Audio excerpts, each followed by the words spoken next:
2 రోజుల ఢిల్లీ పర్యటనలో తెలంగాణ ముఖ్యమంత్రి రేవంత్ రెడ్డి కేంద్ర మంత్రులను కలిశారు. నిన్న కేంద్ర మంత్రి ప్రహ్లాద్ జోషిని కలిసి రాష్ట్రానికి రావాల్సిన 2,000 కోట్ల రూపాయల బకాయిలను వెంటనే చెల్లించాలని ఆయన్ను కోరారు.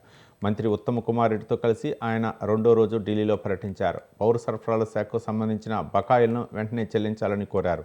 రాష్ట్రానికి సంబంధించిన పలు అంశాలపై చర్చించారు. ధాన్యం బకాయిలు 1,468 కోట్లను విడుదల చేయాలని ఈ సందర్భంగా కేంద్ర మంత్రికి వినతి పత్రం అందజేశారు. ప్రధానమంత్రి గరీబ్ కళ్యాణ్ యోజన కింద సరఫరా చేసిన బియ్యానికి సంబంధించి 343 కోట్ల రూపాయల బకాయిలను విడుదల చేయాలని కోరారు. కస్టమ్ మిల్లింగ్ రైస్ డెలివరీ గడువును పొడిగించాలని విజ్ఞప్తి చేశారు. ఇందుకు కేంద్ర మంత్రి ప్రహ్లాద్ జోషి సానుకూలంగా స్పందించారని మంత్రి ఉత్తమ్ కుమార్ రెడ్డి తెలిపారు.